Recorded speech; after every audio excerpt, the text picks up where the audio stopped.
Hello, and welcome to the lecture on 10.1. Today we're going to talk about systems of linear equations.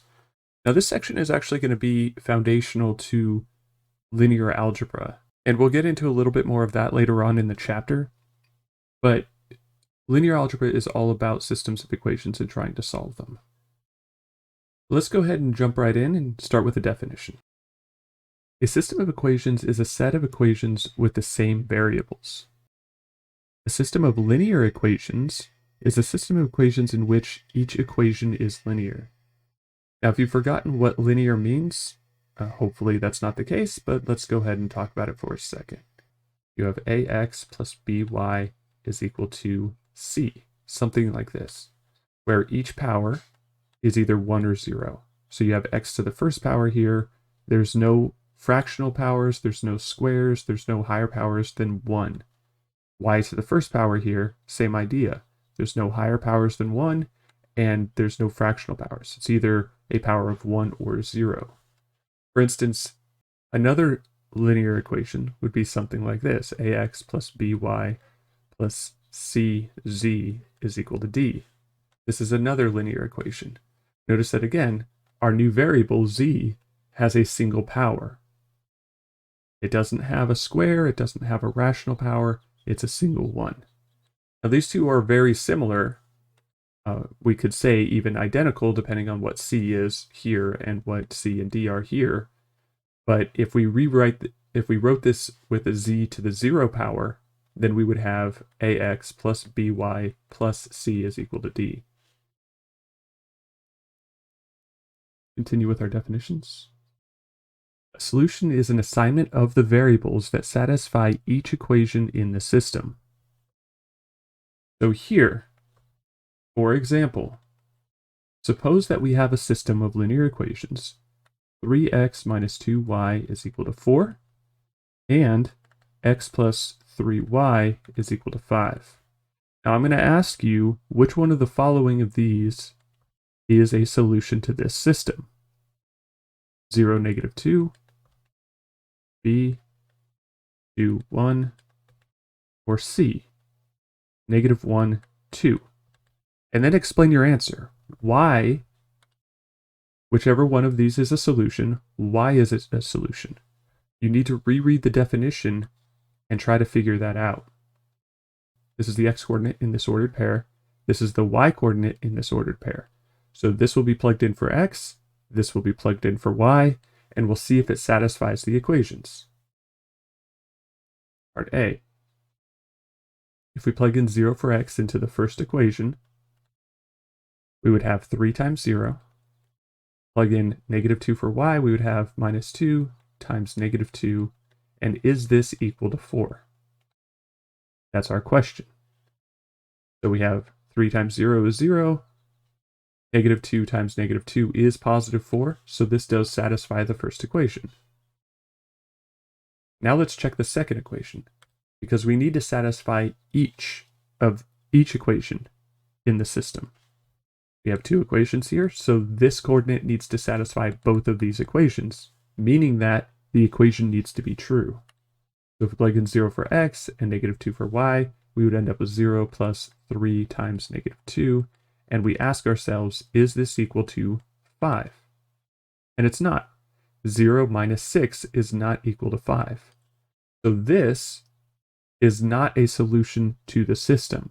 It's a solution to this first equation, but it's not a solution to the second. Therefore, it's not a solution to the entire system. Let's check B. In the first equation, if we plug in 2 for x and 1 for y, we would have 3 times 2 minus 2 times 1. And we ask ourselves, is this equal to 4?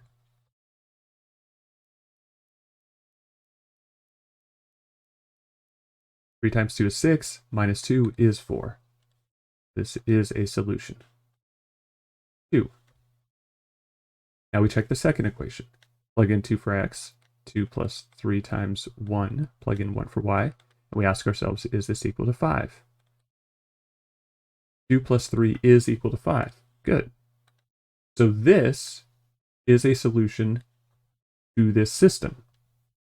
Now in this case, because it's only 2 equations and 2 unknowns, I know that this is going to be the only solution, as we'll learn in this section. But let's go ahead and check C just for completeness. Plug in -1 for x, so 3 times -1 minus 2 times 2. And this will, of course, not equal 4. -3 minus 4 is -7, so this does not work. Now, once you see that it doesn't work, you can stop. You can immediately stop and say, okay, this is not going to be a solution to the system because it doesn't even satisfy the first equation.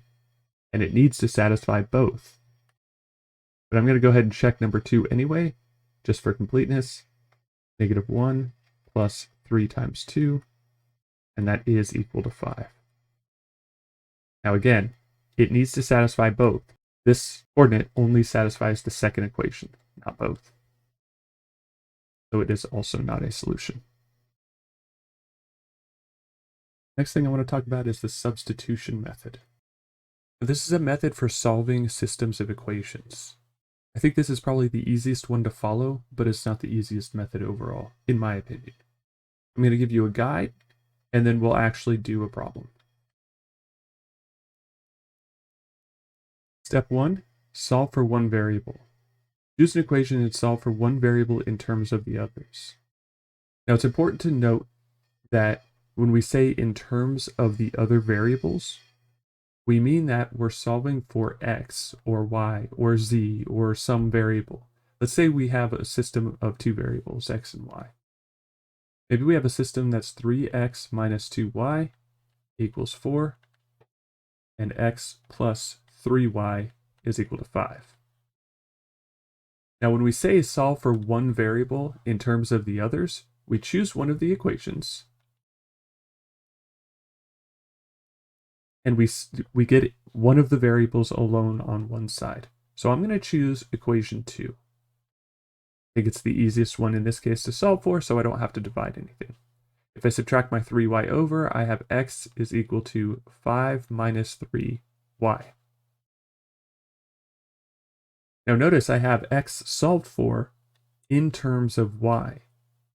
The only other variable in this system of equations is y. So we solve for x, and we're going to have y values in our equation. And that's fine. That's to be expected. 2. Substitute. So we're going to substitute the expression we found in step 1 into the other equation or equations to get an equation with one variable. Then we solve for that single variable. And if we continue our example here, what that means is we take this equation that we found in step 1 and we substitute it into the other equation. So this one is still equation 2, it's just a different form of equation 2. Now I'm going to take my equation 2x because x has to equal this, and I'm going to substitute it for x in equation 1.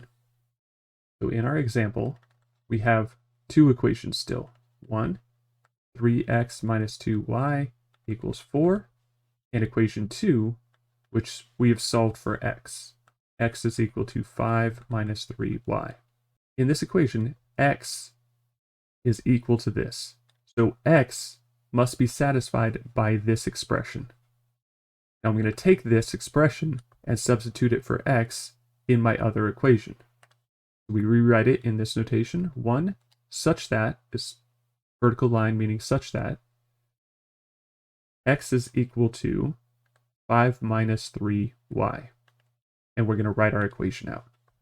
So 3 times this x value, 5 minus 3y, minus 2y is equal to 4. This minus 2y equals 4 comes from here. Minus 2y equals 4. This is what x is equal to. And in our equation, x is multiplied by 3, so we take this, multiply it by 3, then subtract 2y, and it's equal to 4. Now we have an equation with a single variable, y. So now we can solve for this y variable. So we distribute our 3. So we distribute our 3, we get 15 minus 9y minus 2y equal to 4. Now I can combine my like terms. I'll end up with a negative 11y and subtract my 15 to the other side. I end up with negative 11y is equal to negative 11, which implies then that y is equal to 1. So I have part of my solution. Y is equal to 1. That brings us to step 3. 3. Back substitute. Substitute the solved variables into the equations from step 2. So we have our equations now from here. Here's our two equations. I know what y is, so I'm going to substitute it into equation 2 to solve for x. Remember, x must be 5 minus 3y. So from our example, we have equation 2, which is x is equal to 5 minus 3y, and this one can be replaced with can replace equation 1. So equation 1, y is equal to 1. Notice that we have an equation 1 here.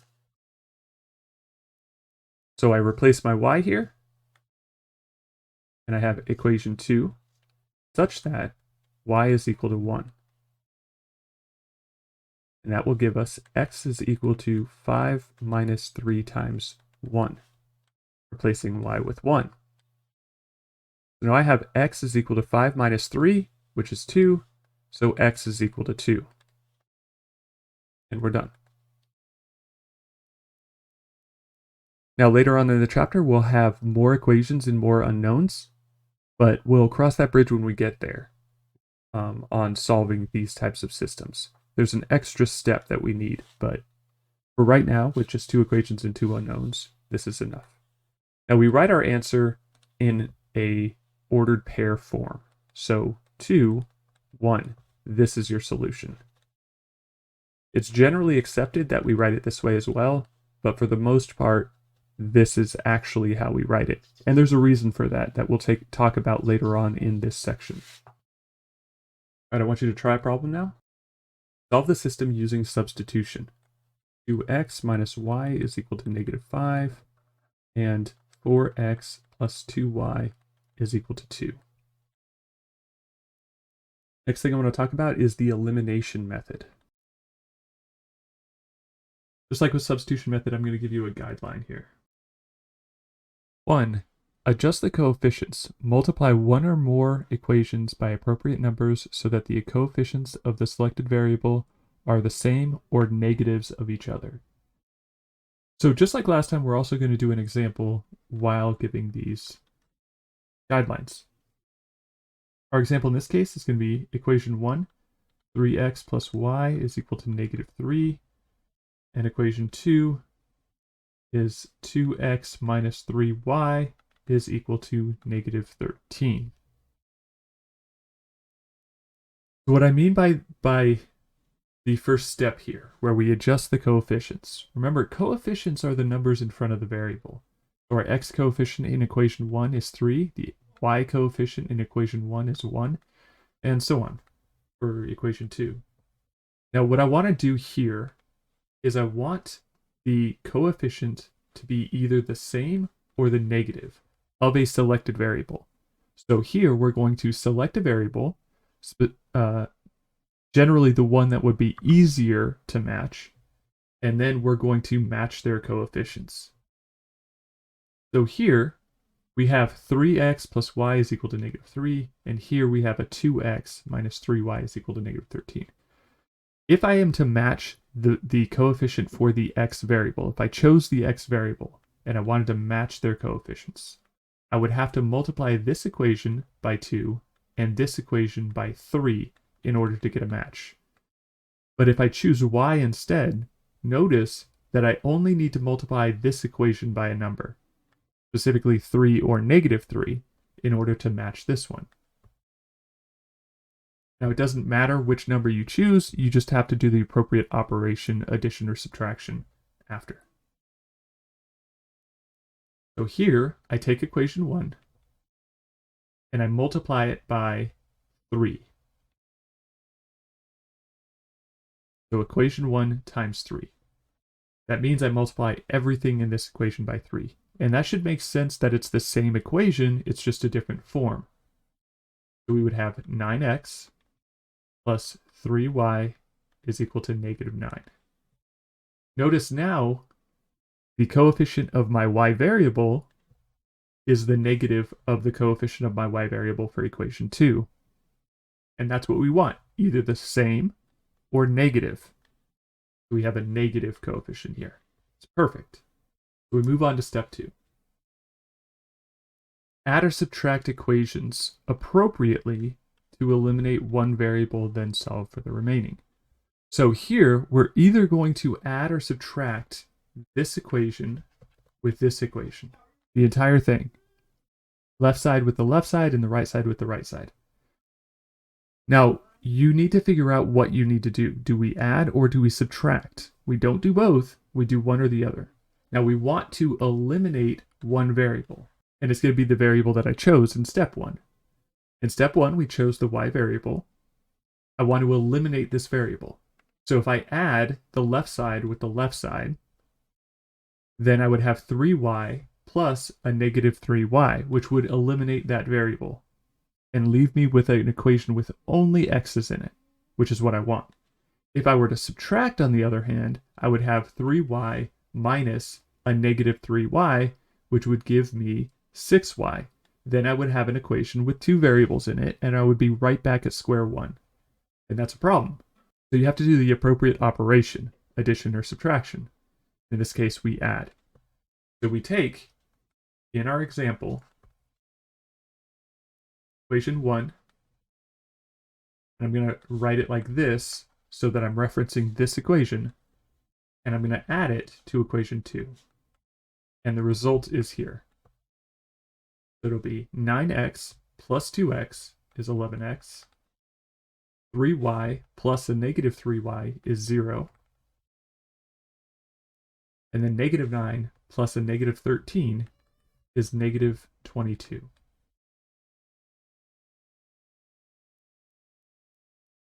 So this 0y I just wrote purely for help understanding. It doesn't matter. We don't need to write it if we don't want to. So our equation turns out to be 11x equals negative 22. Now I just need to solve for this variable. Divide by 11, and we're left with x equals negative 2. Now you probably know what's coming next, but here's step 3. Substitute the solved variable into the equations in step 2 and solve for the remaining variable. So here we had this equation. We still have both of these equations, but we now know what x is. So I can solve for my y by substituting my x into either of these equations. In our example, we have a choice of equation 1, 3x plus y equals negative 3, and equation 2, 2x minus 3y is equal to negative 13. Now I'm going to take equation 2 and substitute in x equals negative 2. So equation 2 such that x is equal to negative 2. That will look like this. 2 times negative 2 minus 3y is equal to negative 13. So I have a negative 4 minus 3y is equal to negative 13. Add the 4 over, and I have negative 3y is equal to negative 9. So y is equal to 3. Now I want to show you that it doesn't actually matter which equation you choose. So I'm also going to do the same thing for equation 1. This is unnecessary. It's just used as a teaching method. 1 such that x is equal to negative 2. So I take my equation 1, 3 times negative 2 plus y is equal to negative 3. I have negative 6 plus y is equal to negative 3. Add 6 to the other side and we get y is equal to 3. Now if you choose to do both of them, if you choose to substitute your variable into both of them, and you get different answers, you did something wrong. This answer should be the same, regardless of which equation I choose to plug my x equals negative 2 into.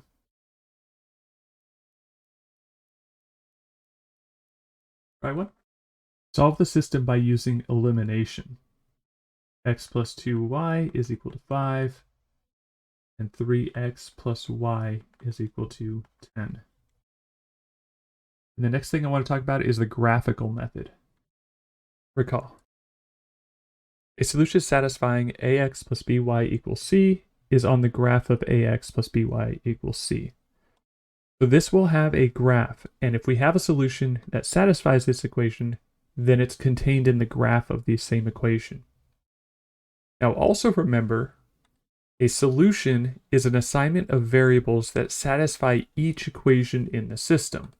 So if we have a system of equations, and we have a solution that satisfies all of them, then it's on the graph of all of them. This is important when we talk about the graphical method. 1. Graph each equation. So the first step we're going to do is graph the equations of each of the linear equations in the system of equations. 2. Find the intersection point. Now, as I said before, when we have a solution to an equation, it's on the graph of that equation. So if we have a solution to all of the equations in a system, it will be, that point will be on the graph of all of the equations in the system, which means that the system of equations will intersect somewhere. They all contain the same point. That point has to be the solution. Let me show you how this works. Example. Solve the system of equations 2x minus y equals 0, 3x plus 2y is equal to 7. We're going to solve this graphically. So equation 1 is the same thing as y is equal to 2x. Now I can just plot a couple of points. Let x be 0, you get 0, 0. And let x be 1, and you get 1, 2. So we have this line. This is equation 1. Equation 2, we can solve for y, but we can also just plug in a couple of points. If x is equal to 1, then we get 3 plus 2y is equal to 7. Subtract the 3 over, and we have 2y is equal to 4, so y is equal to 2. This point here. And if x is equal to -1, then I have -3 plus 2y is equal to 7. Add that over, and we get 2y is equal to 10, so y is equal to 5. So -1, 1, 2, 3, 4, 5, we get this point here. And this is what we get. So this point right here is on both curves. What is that point? 1, 2. So the point 1, 2 is a solution to the system of equations. This is how the graphical method is done. It's usually a last resort. I prefer to solve them algebraically. Maybe some people prefer the graphical method. I don't know. Personally, I like algebraic methods. Try one. Solve the system using the graphical method. X plus y is equal to 2, and 2x minus y is equal to 1. The next thing I want to talk about is the number of solutions a linear system can have. For a system of linear equations in two variables, exactly one of the following is true. 1. The system has exactly one solution. 2. The system has no solution. Or 3. The system has infinitely many solutions. Definition. A system is called inconsistent if it has no solution. A system is called dependent if it has infinitely many solutions. Now let me show you exactly what it means for a system to have no solution, one solution, and infinitely many solutions. Now I'm going to use the graphical method here because I think that's the easiest way to show it. So suppose that we have a system with no solution. Then what's going to happen graphically is that these two lines that we would graph have no intersection point. What does that mean? Well, it actually ends up meaning that they're parallel. So you end up with something that looks like this, where these two lines will never actually intersect. And since they never intersect, no single point will satisfy both of the lines. And we've already seen when a system has a single solution, the lines are not parallel.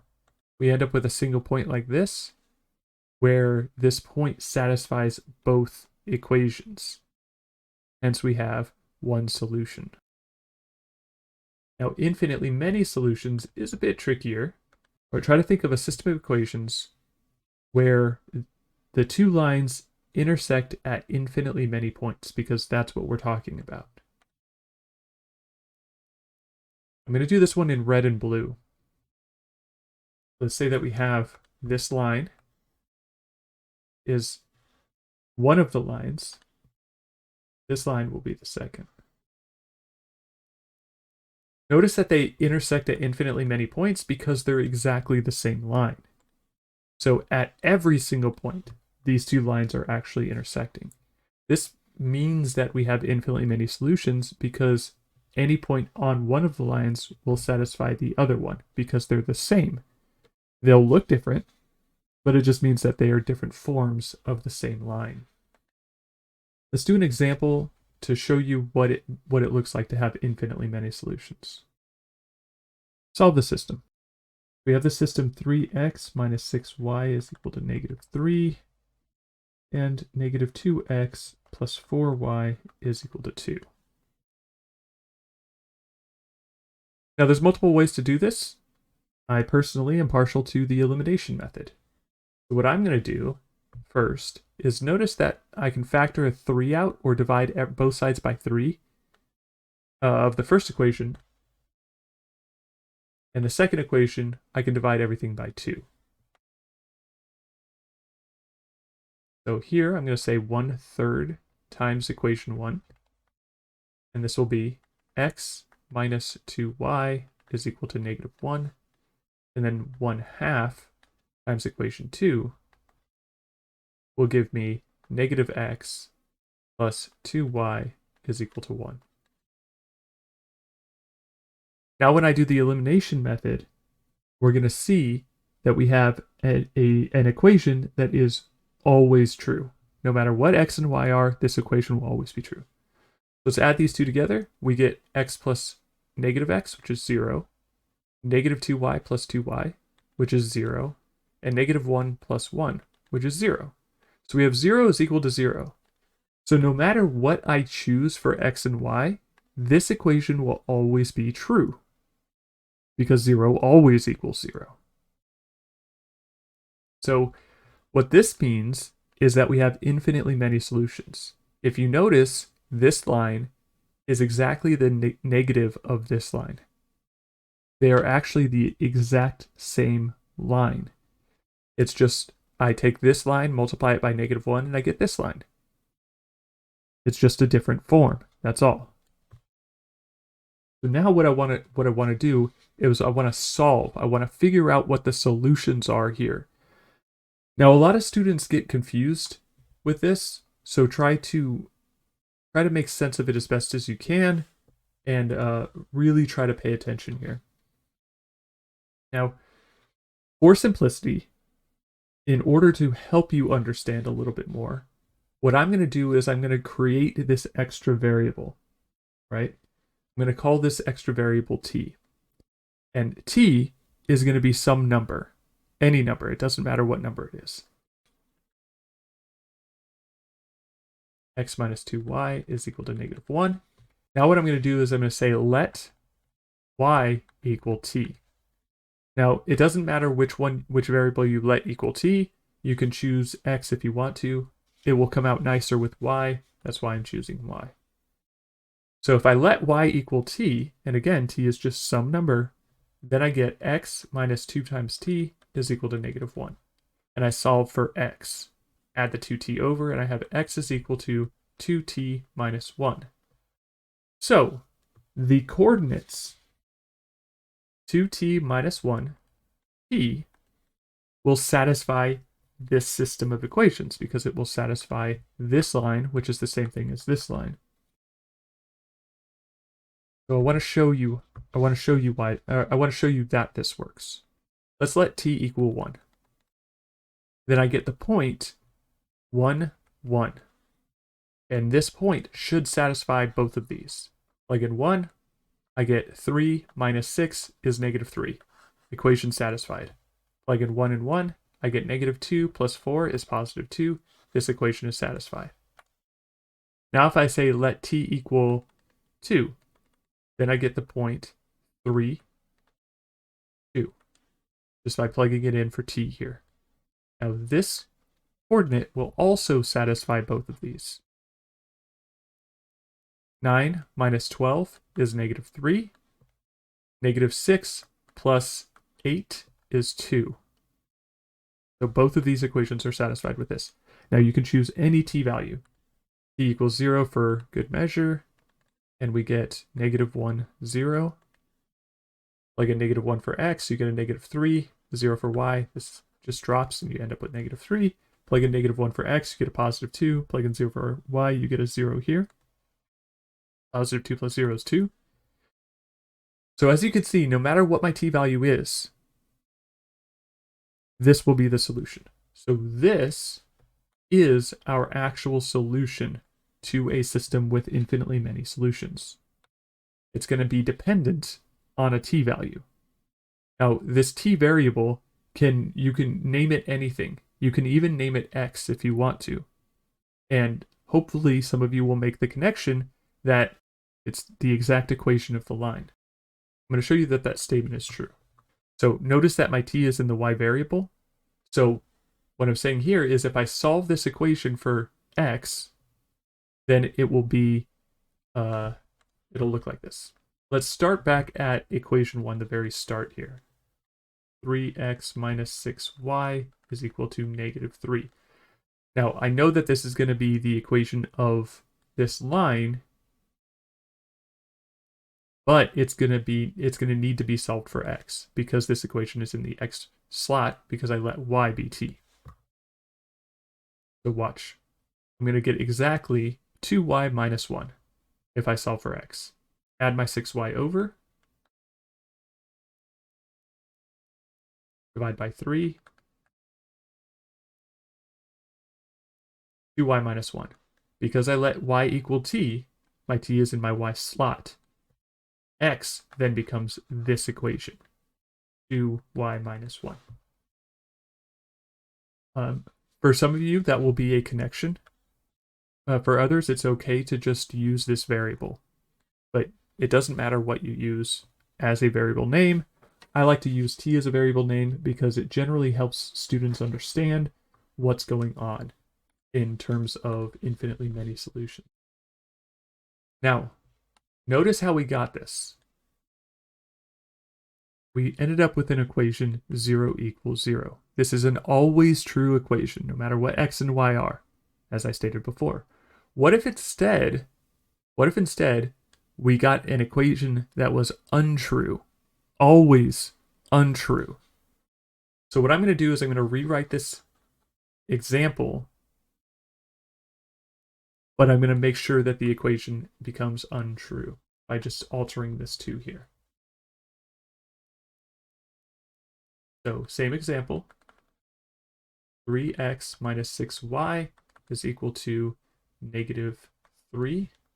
Negative 2x plus 4y was equal to 2. This time I'm going to make it equal to 1 instead. I'm going to show you what happens. I'm going to multiply this top equation by 2/3. So 2/3 times equation 1. Just to match my x's. And if I divide both sides by 3, that's the same thing as dividing by 3, and then multiplying by 2 after would give me this 2/3 multiplier. So if I multiply this top equation by 2/3, I get 2x minus 4y is equal to negative 2. I'm going to rewrite my second equation. Negative 2x plus 4y is equal to 1. Now if we add the two equations together, I get 2x plus a negative 2x, which is 0. And negative 4y plus 4y, which is also 0. And then negative 2 plus 1. So I get 0 plus 0 is equal to negative 1. Is this equation true? No, this equation is never true. Now, since this equation is never true, and I don't have any x's or y's to plug anything into, I know that no xy coordinate will ever satisfy this equation. And what that means is we have no solution. What this means is that we have the same line, but they're equal to different values. These two lines will end up being parallel. They won't intersect, they'll be parallel. I want you to try one. Solve the system.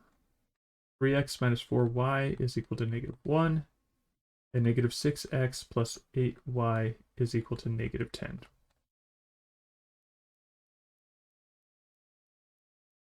Next thing I want to talk about is modeling with linear systems.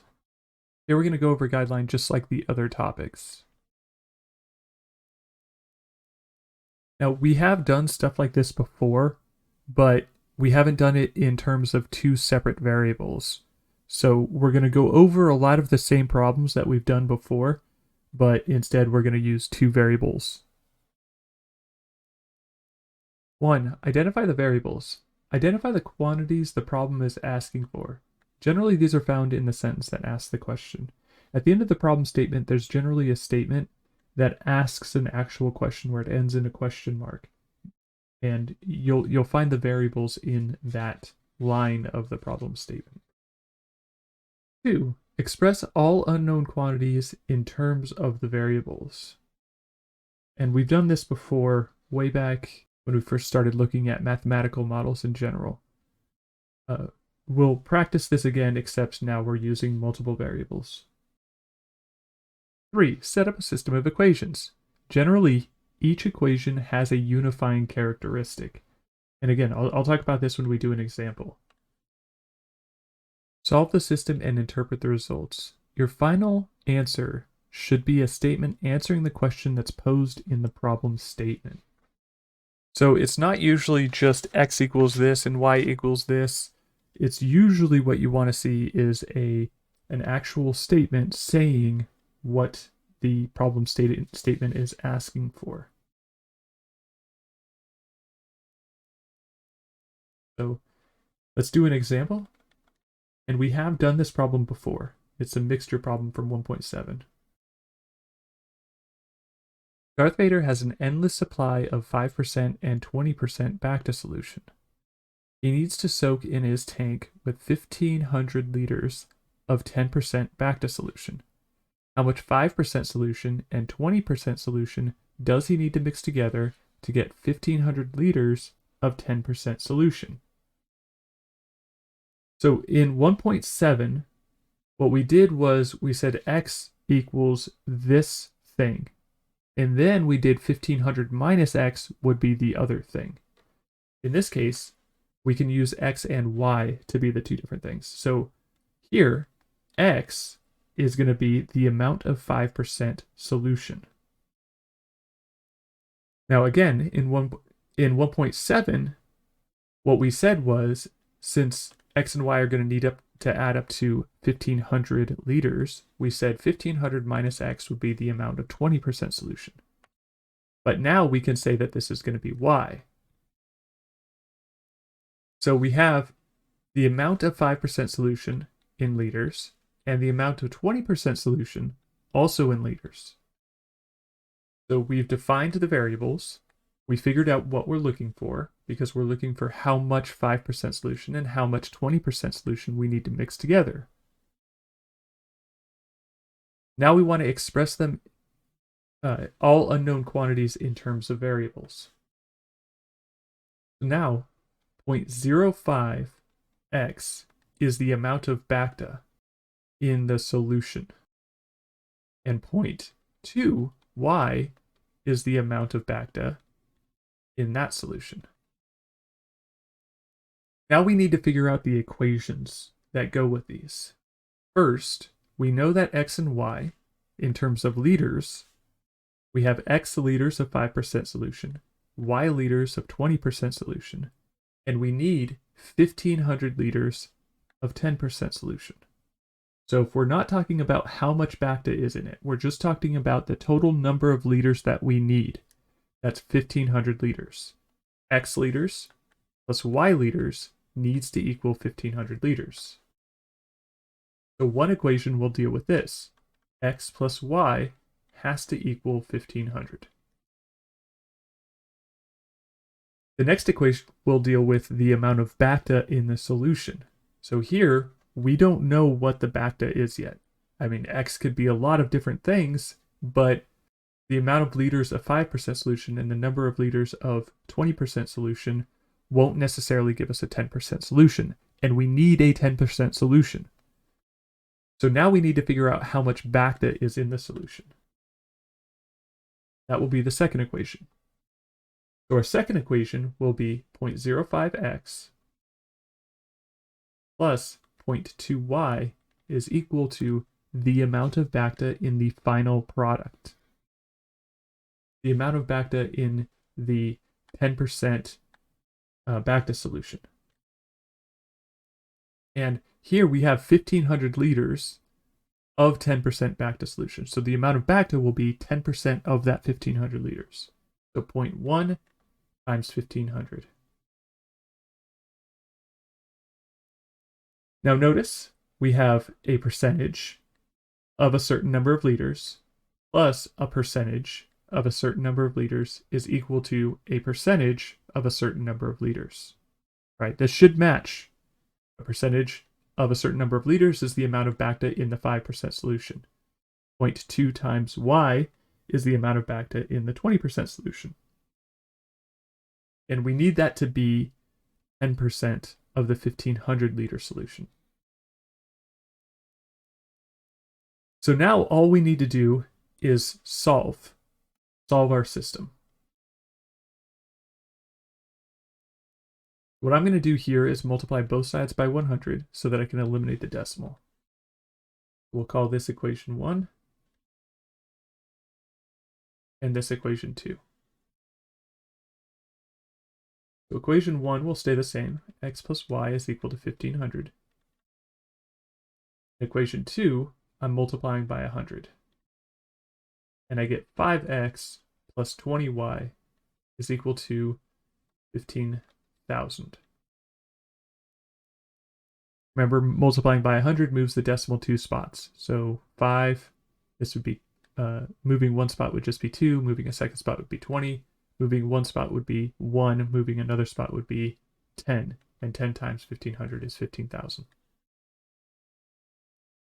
Right? Now we just use any method that we want that we've learned in this section to solve this. I'm going to multiply equation 1 by 5 so that I can eliminate my x. 5 times equation 1 is going to be 5x plus 5y is equal to 7,500. Then I can subtract because I want to eliminate the x variable. So I subtract down and I get 5x minus 5x is 0x. 20y minus 5y is 15y. And 15,000 minus 7,500 is 7,500. Now we just need to divide by 15. We end up with y is equal to 500. Now that I know my y, I can back substitute into either of these equations. Guess which one I'll choose? Obviously the one that's x plus y is equal to 1,500. So equation 1, such that y is equal to 500. X plus 500 is equal to 1,500, which gives me x is equal to 1,000, which is what we should have gotten in 1.7. So the answer to this solution, or the answer to this problem is we mix 1,000 liters of 5% solution with 500 liters of 20% solution to get 1,500 liters of 10% solution. Example.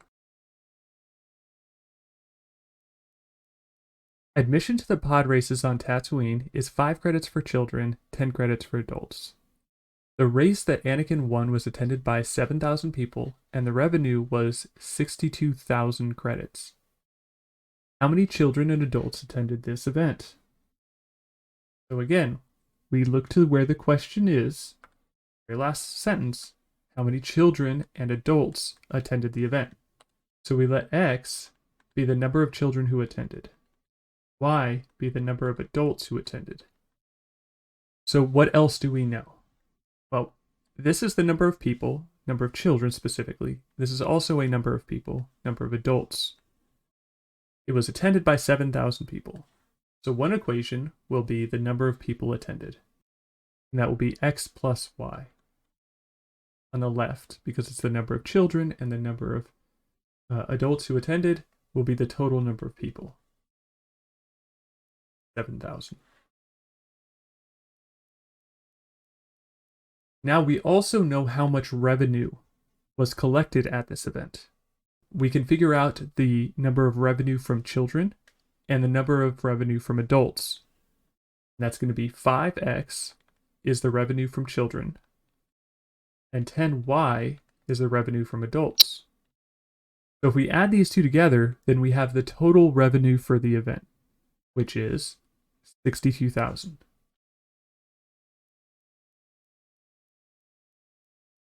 So we have our equation. Now this equation is themed by revenue. This equation is themed by the number of people in attendance. So again, all we need to do is solve, and then we can figure out what X and Y are, which is the number of children and the number of adults who attended the event. So I will again label this as equation 1, and this is equation 2. And this time I'm going to use substitution method just for the practice. Again, I'm partial to elimination method. So equation 1, solved for X, will be X equals 7,000 minus Y. Now I can take this equation and plug it in for X in the second equation. So we say 2 such that X is equal to 7,000 minus Y will give us 5 times 7,000 minus Y plus 10Y is equal to 62,000. Distribute our 5. We have this here, 35,000 minus 5y plus 10y equals 62,000. I'm going to subtract 35,000. Both sides, there should be 27,000 left. And then I have 5y here. Negative 5y plus 10y is 5y.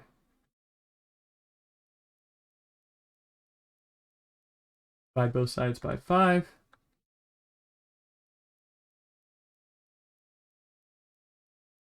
This will be y is equal to 5,400. Now, once I know what y is, I can solve for my x very easily by just plugging it in. So far, as of right now, we know that the event was attended by 5,400 adults. We need to figure out how many children attended. So we go back to equation 1, such that y is equal to 5,400. And we get x equals 7,000 minus 5,400. That will be 1,600.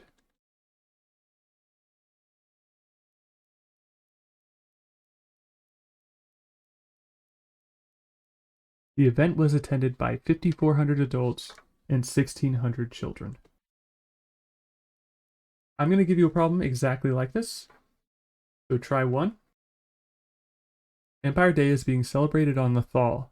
It costs 2 credits for a child to attend and 5 credits for an adult to attend the parade. If 200 people attended and the revenue was 910 credits, how many children and adult attended the parade? As I said before, this is very much the same problem as the previous example. If you follow the outline, you should be able to solve this. You might use elimination method instead of substitution method. That's your choice. It doesn't really matter which method you use. You should get the same answer. Okay, let's do another example here. Blue leader flies 80 kilometers from point A to point B into a headwind. If this trip took 10 minutes and the return trip with the wind takes 8 minutes, what is the speed of blue leader in still air? What is the airspeed? So again, we have two variables. X will represent what we're looking for, the speed of blue leader, fitting since he's in an X-wing. And Y will be the speed of the air. Also fitting because why do we care? We can look at this and say X minus Y will be the speed of blue leader into the wind, and X plus Y will be the speed of blue leader with the wind. All right, now let's set up our equations. If we're going from A to B, that would be into the wind, from point A to point B, and it's 80 kilometers. So here, this is a bit tricky because we have a distance. Now, speed and distances are different. They have different units. A distance is in kilometers. Speed is in kilometers per unit of time. Luckily, we know how long it took him. It took 10 minutes to fly 80 kilometers into a headwind. Now remember, speed is equal to distance over time. This means then that distance is equal to speed times time. So we have that he's flying 80 kilometers from point A to point B into a headwind. Now we're looking at X minus Y is the speed into the headwind. So this will be 80 is equal to our speed, X minus Y, times the amount of time that it took him, 10 minutes. We'll call this equation 1. Now if we go from B to A, the return trip, where he's flying with the wind now, his speed is going to be X plus Y. So we have, again, 80 kilometers is equal to X plus Y, and that's going to be 8 minutes. Call this equation 2. All right, now we just need to solve. What I'm going to do in equation 1 and 2 is divide both sides by 10 and 8 respectively. So if I divide both sides by 10 in equation 1, I get 8 is equal to X minus Y. And if I divide equation 2 by 8, then I get 10 is equal to X plus Y. Now luckily here we can just add these two together and eliminate Y. So we're going to use the elimination method. I think this is very much set up for the elimination method.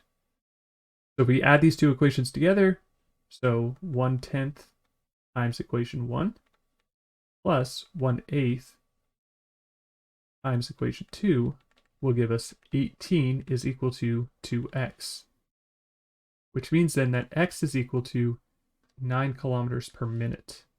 Now, since we know what x is, we can just plug it into either any of these equations.